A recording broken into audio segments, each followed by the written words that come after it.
जय श्री कृष्णा, जय श्री राम, जय श्री राधे राधे, जय श्री महाकाल। इस वीडियो में आपको श्रवण कराएंगे राजकुमार सुदर्शन को मारने के लिए युधाजित का भरद्वाज आश्रम पर जाना, मुनि से मनोरमा तथा सुदर्शन को बलपूर्वक छीन ले जाने की बात कहना तथा मुनि का रहस्य भरा उत्तर देना, भरद्वाज की बात सुनकर मंत्री की सम्मति से युधाजित का लौट जाना तथा कामबीज मंत्र के प्रभाव से सुदर्शन का जगदम्बिका की कृपा प्राप्त करना। व्यास जी कहते हैं, युद्ध समाप्त हो जाने पर महाबली युधाजित लड़ाई के मैदान से लौटकर अयोध्या पहुंचा। जाते ही बध कर डालने की इच्छा से मनोरमा और सुदर्शन को खोजने लगा। वह कहाँ चली गई मैं बार बार कहते हुए उसने बहुत से सेवक इधर उधर दौड़ाए। फिर एक अच्छा दिन देखकर अपने दोहित्र शत्रुजित को राजगद्दी पर बैठाने की व्यवस्था की। अथर्ववेद के पावन मंत्रों का उच्चारण करके जल से भरे हुए संपूर्ण कलशों से शत्रुजित का अभिषेक हुआ।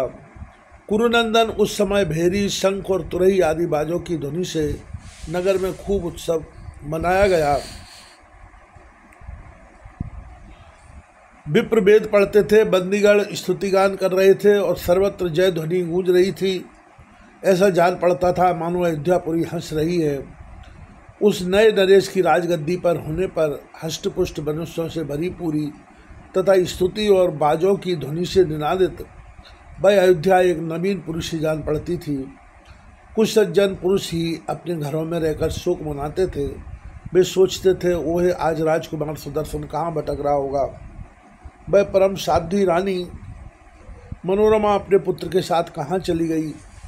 उसके महात्मा पिता वीरसेन तो राज्यलोभी बैरी युधाजित के साथ युद्ध में ही मारे गए। इस प्रकार चिंतित होकर सब में समान बुद्धि रखने वाले वे सज्जन पुरुष बड़े कष्ट के समय व्यतीत करते थे।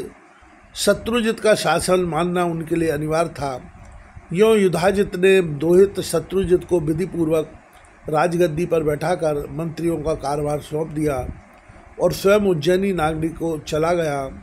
वहीं पहुंचने पर उसे समाचार मिला कि सुदर्शन मुनियों के आश्रम पर ठहरा है। फिर तो उसे मारने के लिए वह दुष्ट चित्रकूट के लिए चल पड़ा। उस समय श्रृंगवेरपुर में दुर्दर्श नामक एक निषाद राज्य करता था। वह बड़ा बली और शूरवीर था। युधाजित उसे अपना अगुआ बनाकर शीघ्र ही चल दिया। युधाजित सेना सहित आ रहा है, यह सुनकर मनोरमा के मन में महान क्लेश हुआ। छोटे से राजकुमार को संभाल करने वाली स्नेहमयी माता भय से घबरा उठी। आंखों से आंसू गिराती हुई अत्यंत चिंतित होकर उसने मुनिवर भरद्वाज से कहा, मुनि जी अब मैं क्या करूं और कहां जाऊं। युधाजित यहाँ भी पहुंच गया। उसने मेरे पिताजी को मारने के पश्चात अपने दोहित शत्रुजित को राजा बना दिया और अब मेरे इस नन्हे से पुत्र का वध करने के लिए सेना सहित यहाँ आ रहा है। प्रभु मैं एक प्राचीन इतिहास सुन चुकी हूँ।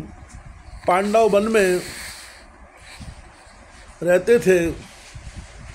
मुनियों का पावन आश्रम ही उनका स्थान था। साथ में देवी द्रौपदी थी। पांचों भाई पांडव एक दिन शिकार खेलने चले गए। केवल द्रौपदी मुनियों के उस पावन आश्रम पर रह गई। माँ धौम, अत्रि, गालव, पैल, जावाली, गौतम, भृगु, चंबन, अत्रि के वंशज कंड, जतु, क्रतु, बीथोत्र, सुमंतु, यज्ञदत्त, वत्सल, राशासन, कहोड़, यवकीर्ति, यज्ञकृत तथा इनके अतिरिक्त भी बहुत से पुण्यात्मा मुनि उस पावन आश्रम पर विराजमान थे। उन सब ने वेद ध्वनि आरंभ कर दी थी। मुनि जी वह आश्रम मुनियों से खचाखच भरा था। अपनी दासियों के साथ सुंदरी द्रौपदी निर्भय होकर समय व्यतीत कर रही थी। उसी समय सिंधु देश का समृद्धशाली नरेश राजा जयद्रथ अपनी सेना के साथ उसी मार्ग से कहीं जा रहा था। वेद ध्वनि सुनकर वह मुनि के आश्रम के पास आ गया। पुण्यात्मा मुनियों की वेद ध्वनि सुनते ही राजा जयद्रथ रथ से तुरंत उतरा और उनके दर्शन करने की अभिलाषा से वहां आ पहुंचा। जब राजा जयद्रथ आश्रम में आया तब उसके साथ दो नौकर थे। मुनियों को वेद पाठ में संलग्न देखकर वह वहीं बैठ गया। प्रभु मुनि मंडली से भरे पूरे उस आश्रम में वह राजा जयद्रथ हाथ जोड़कर कुछ समय तक बैठा रहा। इतने में वहाँ बैठे हुए उस नरेश को देखने के लिए बहुत सी स्त्रियाँ तथा मुनि भार्याएँ भी चली आईं। उनके मुँह से यह कौन है निकल रहा था। उन स्त्रियों के समाज में देवी द्रौपदी भी थी। वह सुंदरता के कारण एक दूसरी लक्ष्मी के समान जान पड़ती थी। उस पर जयद्रथ की दृष्टि पड़ गई। किसी देवकन्या की भांति शोभा पाने वाली उस सुंदरी द्रौपदी को देखकर जयद्रथ ने धौम्य मुनि से पूछा, यह सुंदरी मुखवाली तथा श्याम वर्ण से सुशोभित कौन स्त्री है? यह सुकुमारी किसकी पत्नी है? इसके पिता कौन है और इसका क्या नाम है? दुजदेव यह राजरानी जैसी जान पड़ती है, मुनि पत्नी ऐसी नहीं हो सकती। धौम्य बोले, सिंधु प्रदेश पर शासन करने वाले महाराज, यह पांडवों की प्रेयसी भार्या देवी द्रौपदी है। इस पांचाल राजकुमारी में सभी लक्षण विद्वान हैं। इस समय यह इसी उत्तम आश्रम पर रहती है। जयद्रथ ने पूछा, विख्यात पराक्रमी वे सूरवीर पांचों पांडव कहाँ गए हैं? क्या इस समय में महाबली योद्धा निश्चिंत होकर इसी वन में ठहरे हैं? धौम्य जी ने कहा कि वे पांचों पांडव वन में गए हैं, शीघ्र ही यहाँ पधारेंगे। धौम्य मुनि की बात सुनकर राजा जयद्रथ उठा और द्रौपदी के पास जाकर उसे अपनी प्रणाम किया और यह वचन बोला, सुंदरी तुम्हारा कल्याण हो। इस समय में तुम्हारे पतिदेव कहाँ गए? निश्चय ही आज तुम्हें वन में 11 वर्ष व्यतीत हो गए हैं। तब द्रौपदी ने उत्तर दिया, राजकुमार आपका कल्याण हो। आश्रम के पास ठहरिए, अभी पांडव आ रहे हैं। द्रौपदी के इस प्रकार कहने पर अत्यंत लोभ से आक्रांत उस पापी नरेश ने मुनियों का अपमान करके देवी द्रौपदी को हर लेना चाहा। अतः बुद्धिमान पुरुष को चाहिए कि सर्वथा किसी के विश्वास पर निर्भर न हो जाए। हर किसी पर विश्वास करने वाला जन दुख पाता है। इस विषय में प्रमाण राजा बलि है। ब्रोचन नंदन श्रीमान बड़ी बड़े धर्मात्मा इसी कथा को आगे वेदव्यास जी भगवान श्रवण करा रहे हैं। वे कहते हैं, सत्य प्रत्येक यज्ञशील दानी शरण देने में कुशल तथा उत्तम विचारों के राजा थे। वे प्रहलाद के पौत्र थे। अधर्म में कभी उनकी रुचि नहीं होती थी। उन्होंने दक्षिणायुक्त 99 यज्ञ किए। उस समय योगी लोग भी जिनकी उपासना करते हैं, वे भगवान विष्णु देवताओं का कार्य संपन्न करने के लिए निर्विकार होते हुए भी सात्विक रूप धारण करके धरातल पर पधारे। कश्यप जी के घर उनका अवतार हुआ। बलि को छलने के लिए उन्होंने वामन वेश बना लिया। उन्होंने कपट करके बलि का राज्य तथा समुद्र पर्यंत सारी पृथ्वी उनसे छीन ली। ब्रोचन कुमार राजा बलि सत्यवादी थे। भगवान विष्णु इंद्र का काम साधने के लिए उनके साथ कपट कर गए। यह प्रसंग मैं सुन चुकी हूँ। जब सत्यमूर्ति भगवान विष्णु ने यज्ञ विध्वंस करने के विचार से वामन रूप धारण करके ऐसा कर्म कर डाला, तब दूसरा मनुष्य क्या नहीं कर सकता। अतः मुनिवर कभी किसी का भी विश्वास नहीं करना चाहिए, क्योंकि जब मन में लोभ आ जाता है तब उसे पाप करने से कोई भय नहीं रहता। यह निश्चय है कि लोभ से जिनकी बुद्धि मारी गई है, वे प्राणी यानी को पाप कर बैठते हैं। उन्हें कभी भी किसी काम के करने में उन्हें परलोक का किंचित मात्र भी भय नहीं रहता। लोभ से नष्ट हुए चित्त वाले मनुष्य दूसरों का धन हड़पने के लिए मन, वाणी और कर्म से भली भांति अपने कार्य में संलग्न हो जाते हैं। देवताओं की निरंतर आराधना करके धन चाहते हैं। यह निश्चय है कि देवता स्वयं हाथ से धन उठाकर किसी को नहीं दे सकते, किंतु उनके द्वारा मनुष्य का अभिलषित धन दूसरों के पास में से उसके पास चला जाता है। किसी भी बहाने से देवता धन देने में कुशल है। वैश्य धान्य और वस्त्र आदि बहुत सी चीज़ें बेचने के लिए संग्रह करके मेरी संपत्ति अधिक से अधिक बढ़ जाए, इस अभिलाषा से देवताओं को पूजते हैं, परंतु अब क्या इस व्यापार से दूसरों का धन हड़पने की उन्हें इच्छा नहीं होती?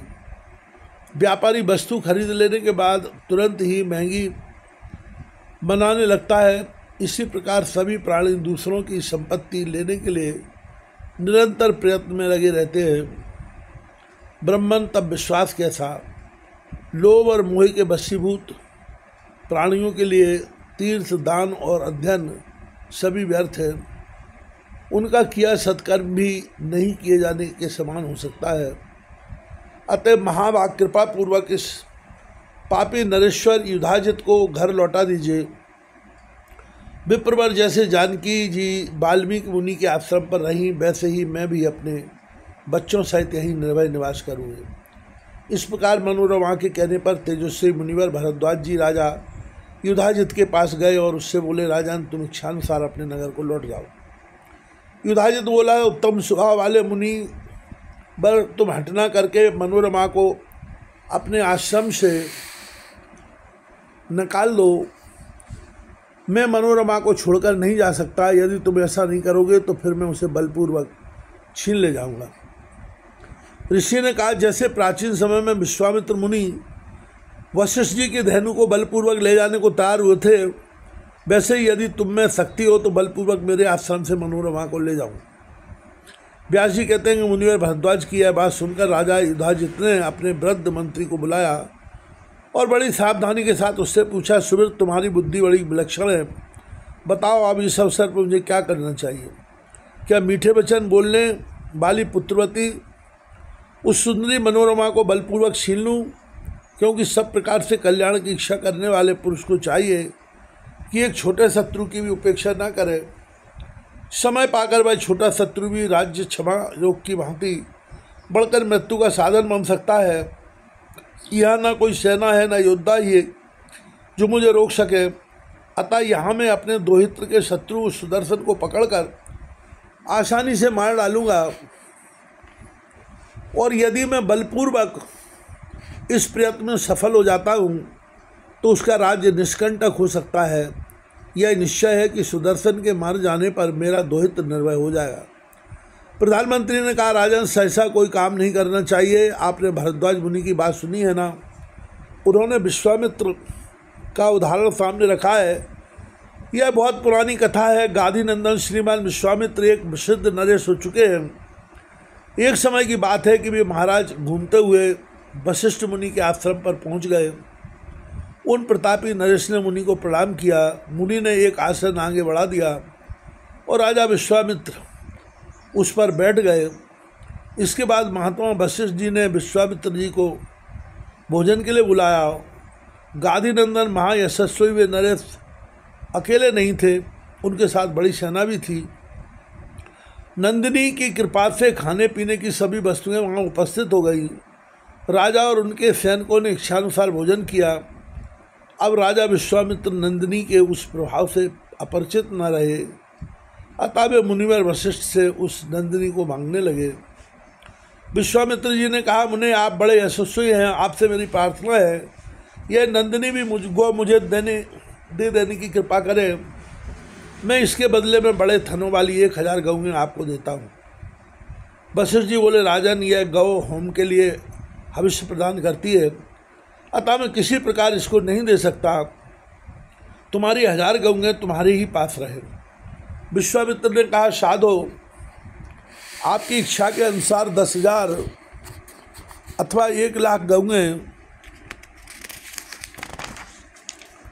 देने को मैं तैयार हूँ, किंतु आप मुझे नंदिनी अवश्य दे दीजिए, नहीं तो फिर मैं बलपूर्वक छीन लूँगा। वशिष्ठ जी बोले, राजन तुम्हारी जैसी इच्छा हो उसे बलपूर्वक पूरा कर लो, परंतु मैं आपकी रुचि से तो इस नंदिनी गऊ को अपने आश्रम से तुम्हें यहाँ नहीं भेज सकता। मुनिवर वशिष्ठ जी की उपयुक्त बातें सुनकर राजा विश्वामित्र ने अपने महाबली सेवकों को आज्ञा दी कि तुम लोग नंदिनी गऊ को पकड़ लो। वे सभी सेवक अपने बल के अभिमान में चूर थे। उन्होंने बलपूर्वक नंदिनी को बांध लिया। नंदिनी कांपने लगी, उसकी आंखों से आंसू टपकने लगे। उसने मुनिवर वशिष्ठ से कहा, मुने आप क्यों मुझे त्याग रहे हैं? देखिए ये राज कर्मचारी मुझे बांधकर घसीट रहे हैं। तब वशिष्ठ जी ने यह उत्तर दिया, दूध देने वाली धेनो, मैं तुम्हें त्याग नहीं रहा हूँ। सुबह यह राजा तुम्हें जबरदस्ती लिए जा रहा है। मैंने अभी इसका स्वागत किया है, क्या करूँ? तुम्हें छोड़ने की मेरे मन में किंचन मात्र भी इच्छा नहीं है। इस प्रकार मुनि के कहने पर नंदिनी के सर्वांग में क्रोध भड़क उठा। वह बड़े जोर से रभाने लगी। उसके मुख से अत्यंत भयंकर शब्द निकले। उसी समय नंदिनी के शरीर से असीम डरावने दैत्यों का आविर्भाव हो गया। वे सभी दैत्य हाथों में हथियार लिए हुए थे। शरीर पर कवच सुशोभित था। ठहरो ठहरो, यो उनके मुख से ध्वनि निकल रही थी। फिर तो उन्होंने राजा विश्वामित्र की सारी सेना समाप्त कर दी और नंदिनी को बंधन से मुक्त कर दिया। तदनंतर अत्यंत दुखी होकर विश्वामित्र अकेले ही घर लौट गए। उस समय अत्यंत कातर उस नीच नरेश के मन में बड़ी गिलानी हुई। उसने क्षत्रिय के बल की घोर निंदा की और विप्र के बल को दुराराध्य मानकर वह तपस्या करने लगा। एक निर्जन वन में वह बहुत वर्षों तक विश्वामित्र की कठिन तपस्या चलती रही। अंत में क्षत्रिय धर्म का परित्याग करके वह राजा ऋषि बन गया। अतएव राजन, आप भी अद्भुत मुनि का बैर न मोल लीजिए। तपस्वियों के साथ संग्राम छेड़ना निश्चय ही अपने कुल को काल के मुख में झोंकना है। राजेंद्र, अब आप इन परम तपस्वी मुनिवर भरद्वाज जी के पास जाइए और भविष्य में कुछ भी न करने का आश्वासन दीजिए। सुदर्शन भी सुखपूर्वक यहाँ समय व्यतीत करें और संपत्तिहीन यह एक अबोध बालक आप जैसे बलवान राजा का हित ही क्या कर सकेगा। एक अनाथ दुर्बल कुमार के प्रति आपका बैर भाव रखना बिल्कुल व्यर्थ है। महाराज, सर्वत्र दया रखनी चाहिए।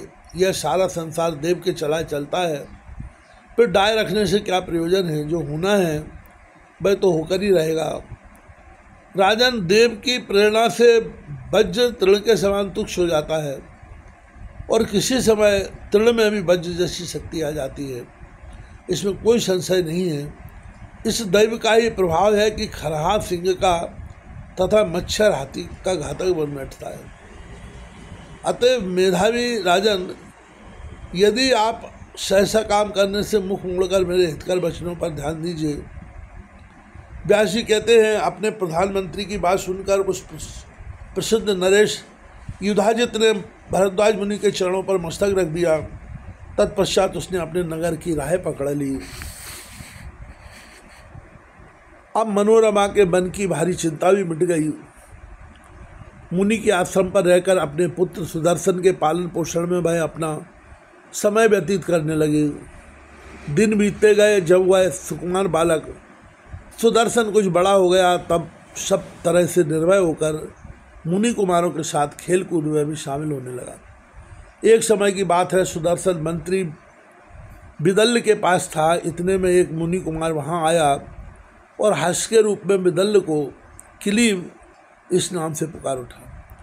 इस किलीव शब्द में जो किली एक अक्षर है, वह सुदर्शन को स्पष्ट सुनाई पड़ा और तुरंत याद हो गया। अब अनुस्वारहीन उस शब्द को ही वह बार बार रटने लगा। क्लीम यह कामबीज नामक भगवती जगदम्बिका का बीज मंत्र है। वही मंत्र सुदर्शन के मन में जम गया। अब उस मंत्र के प्रति आदर बुद्धि रखते हुए वह उसका जप करता रहा। महाराज, सौभाग्य का ही यह परिणाम है कि उस बालक सुदर्शन को अनायासी ऐसा अद्भुत बीज मंत्र स्वयं में प्राप्त हो गया। इस समय सुदर्शन की अवस्था केवल 5 वर्ष की थी। ऋषि, छंद, ध्यान और न्यास सभी विधि विधानों से वह अपरिचित था। अब वह राजकुमार सुदर्शन मनी मन इस कामबीज क्लीम का जप करता हुआ उसे खेलने लगा।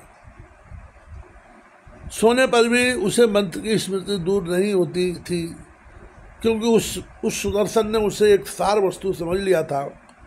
जब वह राजकुमार सुदर्शन 11 वर्ष का हुआ, तब भरद्वाज मुनि उसका यज्ञोपवीत संस्कार करके उसे वेदाध्ययन कराने लगे। उस कामबीज मंत्र के प्रभाव से ही उसे शांगोपांग, धनुर्वेद, नीति शास्त्र तथा संपूर्ण विद्याएं भली भांति प्राप्त हो गई। एक समय की बात है, राजकुमार सुदर्शन को भली भगवती के साक्षात दर्शन देकर कृतार्थ किया। भगवती लाल वस्त्र पहने हुई थी, उनके विग्रह में लालिमा चमक रही थी और सभी आभूषण भी लाल वर्ण के थे। वे अद्भुत शक्तिशाली भागवती वैष्णवी गरुड़ पर विराजमान थी। उन जगदम्बिका के दर्शन पाकर राजकुमार सुदर्शन का मुख प्रसन्नता से खिल उठा। वह संपूर्ण विद्याओं के रहस्य को जानने वाला वह राजकुमार उसी वन में रहने और भगवती जगदम्बिका की उपासना करते हुए नदी के तट पर घूमने लगा। जगत जननी की कृपा से उसे धनुष बहुत पीछे तीखे बाण, तूर्णीर और कवच मिल गए थे। काशी नरेश की एक लाडली कन्या थी, उसका नाम था शशिकला। उस श्रेष्ठ कन्या में सभी गुण थे। उस कन्या शशिकला ने सुना, समीपी वन के मुनि आश्रम में कोई एक राजकुमार रहता है। सर्व लक्षण संपन्न वह राजकुमार सुदर्शन नाम से विख्यात है। शूरवीर होने के साथ ही वह ऐसा सुंदर है मानो दूसरा कामदेवी है। जब बंदीजनों के मुख से उस राजकुमार नी ने ये समाचार सुने, तब उसके मन में सुदर्शन को पति बनाने की इच्छा जाग उठी। बुद्धि ने समर्पण भी कर दिया। उसी दिन आधी रात के समय स्वप्न में भगवती जगदम्बिका का शशिकला के पास पधारी और उन्हें आश्वासन देकर स्वस्थ चित्त से यह वचन कहने लगी, उत्तम कटिभाग से शोभा पाने वाली सुंदरी, वर मांगो। सुदर्शन मेरा भक्त है, मेरी आज्ञा पाकर मानकर संपूर्ण कामनाओं को पूर्ण करने वाला वह सुदर्शन अब तुम्हारा हो गया।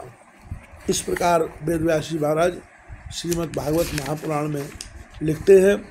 आगे की कथा आप इसी वीडियो में श्रवण कीजिएगा। इस प्रकार स्वप्न में भगवती जगदम्बिका के मनोहर रूप के दर्शन पाकर तथा उनके मुखारविंद से निकले हुए शब्द याद करके वह सुंदरी शशिकला बड़े जोर से हंस पड़ी। उसे इतना आनंद मिला कि वह उठकर बैठ गई। माता के बार बार पूछने पर भी उस तपस्विनी राजकन्या ने माँ से अपनी प्रसन्नता का कारण नहीं बतलाया। स्वप्न की बात बार बार याद आने पर उसका मुख प्रसन्नता से खिल उठता था। ये किसी दूसरी सखी से शशिकला ने स्वप्न की सारी बातें विस्तार पूर्वक बतला दी। तदनंतर एक दिन विशाल नेत्रों वाली वह राजकुमारी शशिकला अपनी सखियों के साथ घूमने के लिए सुंदर उपवन में गई। चंपा के बहुतेरे वृक्ष उस उपवन की शोभा बढ़ा रहे थे। फूल तोड़ती हुई वह राजकुमारी चंपा के नीचे पहुंच गई। वहीं कुछ क्षण रुक जाने पर उसने देखा मार्ग पर एक विप्र बड़ी उतावली से आ रहा है। उस विप्र देवता को प्रणाम करके सुंदरी शशिकला मधुर वाणी में बोली, महाभाग, आपका किस देश से पधारना हुआ है? विप्र ने कहा, बाले में भरद्वाज राजा के आश्रम से विप्र ने कहा, बाले में भरद्वाज के आश्रम से एक आवश्यक कार्यवश इधर आया हूँ। तुम क्या पूछती हो, मुझसे कहो। शशिकला बोली, महाभाग, उस आश्रम में अत्यंत प्रशंसनीय, संसार में सबसे बढ़कर तथा विशेष रूप से देखने योग्य कौन पदार्थ है? विप्र ने कहा, कल्याणी, वहाँ ध्रुव संधि नरेश के राजकुमार श्रीमान सुदर्शन रहते हैं। उन श्रेष्ठ पुरुष का जैसा साथ है वैसे ही उनमें सभी गुण भरे हैं। वस्तुतः वे बड़े दर्शनीय पुरुष है। सुंदरी, जिसने कुमार सुदर्शन को नहीं देखा, मेरी समझ से उसकी आंख में कोई अभिलाषा लगी हुई है।